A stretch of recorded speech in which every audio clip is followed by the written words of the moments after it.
Jesus, quando conversa com uma mística que se chama Josefa, Josefa era uma religiosa e que era responsável pela parte de limpeza, de lavar, passar roupa de um mosteiro. E ele conversa com ela.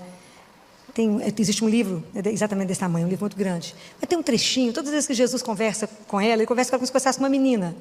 Então ele explica assim: Josefa, como é que a gente sabe que vocês pertencem à mesma família? Se vocês têm o mesmo sobrenome, né? Então a gente identifica vocês. Então vocês, a partir do batismo, se tornaram todos filhos de Deus.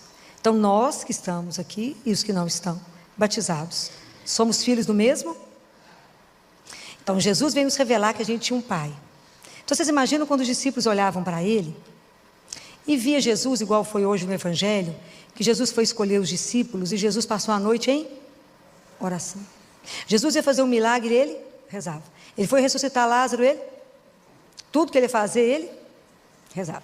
Então os discípulos ficaram olhando aquilo e eu fico imaginando que coisa mais encantadora devia ser Jesus falar com o Pai. E Jesus veio nos revelar que a gente tinha um Pai. Então os discípulos, em Lucas 11, no versículo 1, os discípulos esperam ele terminar de rezar, que devia ser uma coisa encantadora, ver ele falando com o Pai. Falaram assim com ele: Senhor, ensina-nos a orar. A oração, ela é a força nossa. É o que o Pai, entre tantas coisas que Deus deixou para nós, Ele deixou para nós como falar com o Pai. Falar com o Pai é rezar, é orar. Então quando alguém pergunta para você assim: o que você vai fazer? Você está indo o quê? Rezar? Você fala: estou indo me encontrar. Rezar é um encontro. Quem? Você e seu Pai. Eu estou indo me encontrar. Eu estou indo falar com aquele que pode. Eu estou indo matar a saudade da minha casa, do meu pai. É assim que a gente, como filho, deveria fazer. Estar sempre em oração, sempre voltada para Ele. Assim como Jesus nos ensinou que tudo que Ele ia fazer, Ele primeiro rezava. Então, nós precisamos de aprender o quão importante é a oração. Porque é ela que determina a nossa vida. Vocês lembram da história de Moisés? Quando eles estavam em guerra? E que, enquanto Moisés ficava com os braços para cima, os israelitas ganhavam. Quando Moisés cansava e o braço caía, eles perdiam. Por fim, o povo pôs Moisés assentado numa pedra e escoraram o braço de Moisés, os dois, até que eles venceram a guerra. A gente precisa aprender a estar em oração. Mas prestem atenção. A oração, ela precisa de ser uma oração que tenha influência direta na sua vida. Então ela tem que ser concreta. Então, na hora de rezar, essa oração, ela tem que incidir na minha vida. Quando eu rezo, eu tenho que conversar com Deus, tudo. Eu preciso chegar diante dele e contar para ele como se ele não soubesse de nada. Eu tenho que expor a ele, mesmo com ele sabendo. Até que vai chegar o dia que nós vamos rezar de uma forma que a gente só olha para ele e sabe que está sendo olhado. Não demora. Por enquanto a gente chega e conta tudo. Porque é a única pessoa que tem paciência para nos ouvir. É Ele que vai conseguir fazer com que o nosso amor próprio ferido seja salvo ali. Ele que cura. Ele que vai tirar do nosso coração a inveja. Ele que vai tirar de nós o ciúme. Que são coisas que às vezes estão na oração e que estão me atrapalhando. É preciso que essa oração ela seja real, concreta. Porque senão a oração não tem sentido. Fica igual a vida de muitos cristãos que entram e saem da missa de domingo e resolveu o que na vida dela? Nada. Foi passear na igreja. Estou falando mentira? Não. Se perguntar o que o padre falou hoje, não sei. Qual foi o evangelho? Qual foi o salmo? Nada. Não sabe nada. Porque não estava lá.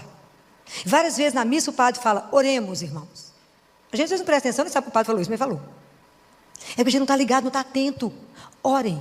Abra o seu espírito. Há uma correlação tão linda. Quando Jesus fala: quando for rezar, entra no seu quarto, fecha a porta. Há uma correlação disso com o Apocalipse. Que quando você fecha a porta do seu quarto, abre a porta do céu. E que você vai entrando. E tem alguém lá te esperando. Qual que é a senha para entrar? Tem uma senha. Como é que chama a senha? É Pai. Fala: Pai, só está aí? E fala: sua espera. O dia que a gente aprender essas coisas. Quem vai nos suportar? Ninguém. Então a gente precisa aprender que nós temos uma arma. Essa é a nossa grande sustentação na vida. A gente reza pela alegria para agradecer o que aconteceu. A gente reza na tristeza, a gente reza na angústia, a gente reza quando está com o coração apertado. A gente reza quando tem que tomar uma decisão. A gente reza porque está acontecendo alguma coisa que eu não sei para que lado ir. Então eu tenho que pegar a minha vida, a minha situação, colocar na luz de Deus e ter a coragem de falar para onde eu sigo. Me ilumina. Eu tenho que fazer aquilo que São Paulo falou no Evangelho de hoje, na carta de São Paulo aos Colossenses. Que ele fala isso de uma forma tão linda. Ele fala isso aqui. Que a gente tem que, assim como nós recebemos, como recebestes Cristo Jesus o Senhor, quem quiser acompanhar, Colossenses 2, versículo 6. Assim nele andai, arraigados nele, nele edificados e apoiados na fé. Cuidado para que uma notícia ruim não tire você do foco. Quando alguém fala, mas você acredita nessa bobagem de Deus? Isso é real. Então preste atenção na sua vida, aonde que você está arraigado e apoiado. Como é que a gente faz diante das grandes decisões da nossa vida? Precisamos de aprender a rezar. Essa é a nossa grande arma. Ninguém pode com alguém de joelho. Ninguém pode. Fala, Filó, mas como é que nós vamos rezar? Quais são os grandes inimigos nós da oração? O que mais te atrapalha rezar? Para e pensa, nós estamos entre amigos. Traz uma água para mim, por favor.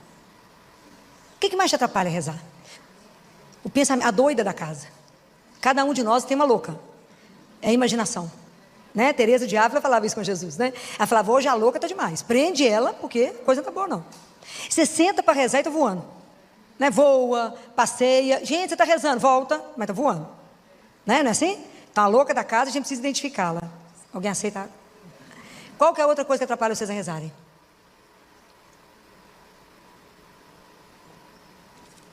Obrigada, querida.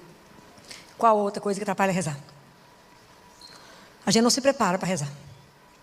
Então, quando você chega diante de Deus, seu coração está distante dele. Até ele está na sua frente, você está coração fechado, duro. Reza com o lábio. A oração tem sentido? Resolve. Você não quebrou seu coração. Você não rasgou seu coração. Aqui, se vocês continuarem lendo Colossenses, vai falar que a gente foi circuncisado pelo batismo. O nosso coração foi circuncisado. É a ação do Espírito que trabalha no nosso coração. Então eu tenho que me preparar. Eu não estou indo para um encontro. Você vai para um encontro de qualquer jeito? Não. Então, vocês querem ver? Os nossos sentidos, eles não estão educados, não foram trabalhados. Quer ver exemplo disso? A gente acaba de comungar. Eu sou ministro aqui, eu fico vendo quando eu estou diferente. Vocês acabaram de receber Deus vivo. A gente não crê nisso. Então o povo para diante de Nossa Senhora. Presta atenção. Nossa Senhora depois. Eu acabei de receber Jesus. Aí, em vez de eu estar concentrado nele, eu estou vigiando quem está na fila de comunhão. Meus olhinhos estão ali, mas eu acabei de comungar. Estou vigiando quem está na fila. Se faz um barulho, eu abro o olho. Ou eu não é assim? Por quê? Jesus fala para uma outra mística assim. Quando você recebe uma visita importante na sua casa, e que você está com ela na sala, sentada, você deixa ela sentada na sala e vai para a janela, ver quem está passando? É assim que a gente faz com ele na oração, na comunhão. A gente deixa ele na sala, sentado, e vai ver quem está passando. Nós estamos diante do Senhor. E o tempo é curto. Aproveita esse mistério, Ele em nós, eu nele, Ele em mim. Aproveita esse mistério. Encosta no rosto dele. Fala, obrigado. Porque o Senhor não desistiu. O Senhor não foi embora. Se eu tivesse ido embora, o que é ser de nós? Eu não comungo porque a gente merece, a gente comunga porque precisa. Porque Ele é a nossa vida, é a nossa alma. É a nossa força, é o corpo que nos carrega. E a gente comunga e fala, hein? Gente, você está com o Santíssimo. Você está com o Senhor. Presta atenção. E nós não falamos nem obrigado. Ficamos com o coração duro, indiferentes. Como se não tivesse recebido ninguém. E é Ele vivo. Olha que oportunidade. Ele não foi embora. Ele nos permite ser alimentado todos os dias. Falei, mas eu preciso sentar e conversar com Ele. Olha, é o Santíssimo. Se por minha conta é ter fila no Santíssimo, né? Porque não existe um lugar mais especial, aonde por um mistério Deus está vivo em carne. Ele está ali encarnado, vivo. Se a gente fosse mais santo, escutar teu coração bater ali dentro do sacrário. Alguns santos ouviram. Nossa, não é pecado demais, lá para lá. Até melhorar, né? Mas vai lá e conversa com Ele. Vai lá e se rasga diante dEle. Vai lá e chora se for necessário. Vai lá. Quando eu falo isso com vocês é porque a gente precisa fazer isso. Se eu falo com vocês é porque eu já faço. Recentemente, deve ter uns 2 meses, diante de uma decisão difícil, que eu não queria. Vontade minha é uma, dele era outra, completamente diferente. Fiquei diante dele 3 horas sem sair do lugar. Falei com meu marido, acabamos de almoçar no domingo, eu falei com ele, estou indo diante do único que resolve minha vida. Não adianta falar com ninguém. A única pessoa que vai me acalmar é ele. 3 horas estava sentado, porque puxei a cadeira, fiquei diante dele, parada, assim, rezando, conversando. 6 horas meu marido chegou e falou, você continua no mesmo lugar? Falei, no mesmo lugar.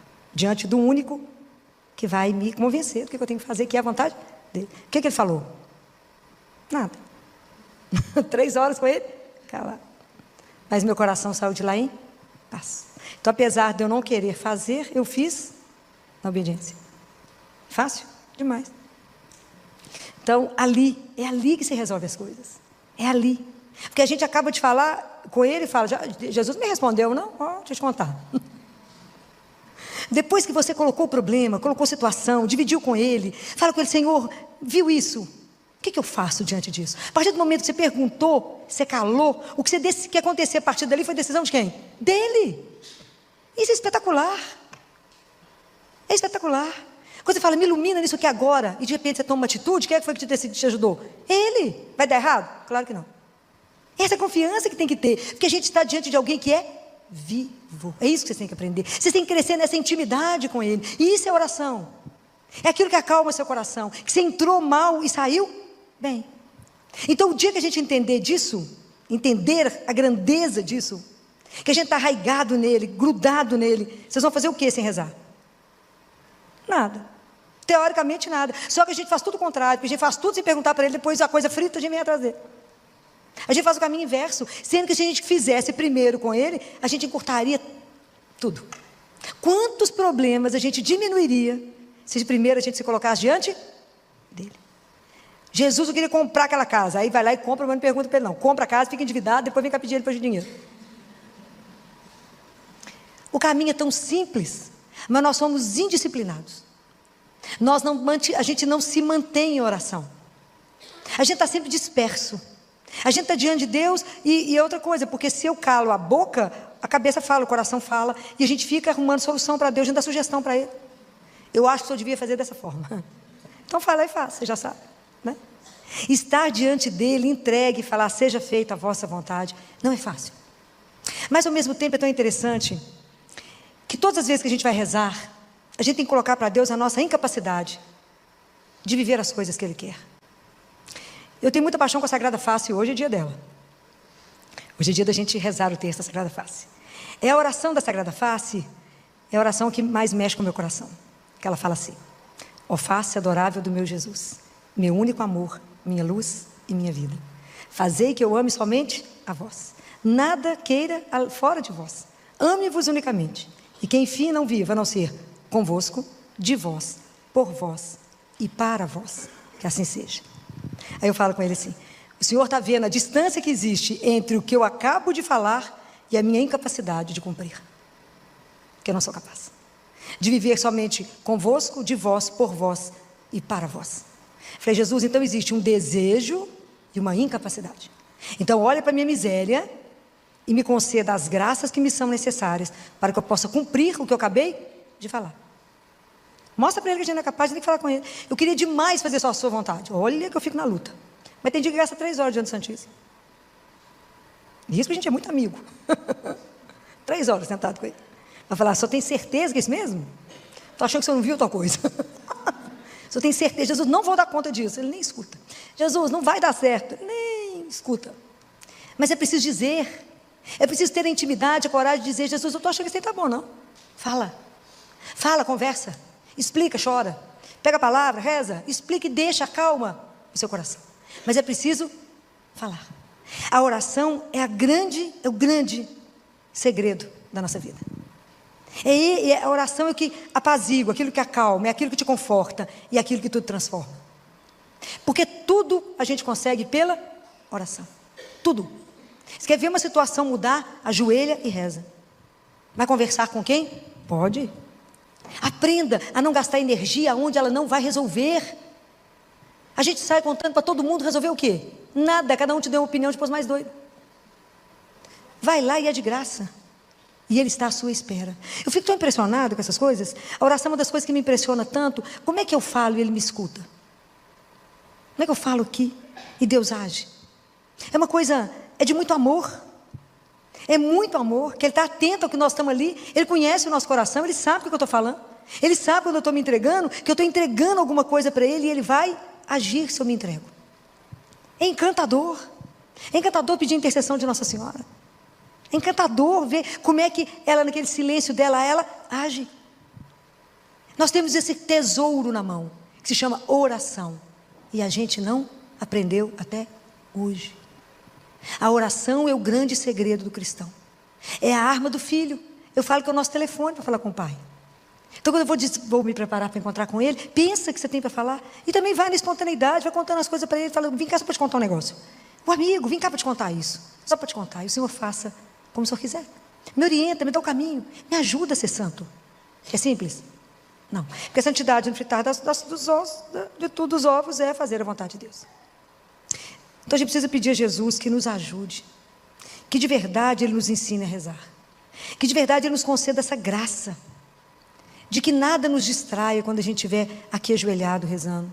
Mas que a gente esteja pensando na pessoa dEle. Saber que estamos diante dEle. E de mais ninguém. Então naquele momento nada mais interessa a não ser você e Ele. É simples e é complexo. Porque nós temos que domar a nossa natureza humana. De querer trazer soluções para Ele, de querer mudar as coisas, de querer com a nossa conversa seduzir a Deus. É o contrário. Então vamos pedir a Ele essa graça. Eu quero pedir para vocês a permissão, que eu subi com o meu telefone, por causa de que eu quero terminar com um trechinho de um poema sobre Nossa Senhora, que quem divulgou em 1950 foi Fulton Sheen. Foi um grande bispo. E não foi ele que escreveu esse poema. Na verdade, ele foi um arcebispo norte-americano. E é lindo esse poema com Nossa Senhora, que é dessa questão da oração. É a graça que a gente precisa aprender. Porque a oração é o remédio da nossa alma. É saber conversar com Deus. Você já entregou, está entregue. Saber de verdade que a oração sua, Deus nos dê a graça de rezar não com os lábios, mas com o nosso coração. De verdade, sem mentira, sem esconder nada, sem subtrair nada, sem acrescentar nada, colocar nua e crua cada história diante dele, né? Com a confiança absoluta que Ele escuta e Ele vai agir, porque Ele é Deus e ninguém pode com Ele, ninguém, tudo muda por causa dEle. Querida Senhora vestida de azul, ensina-nos a rezar. Deus se fez teu filho pequenino, diz-nos o que falar. Não costumavas nos teus joelhos sentá-lo com afeição?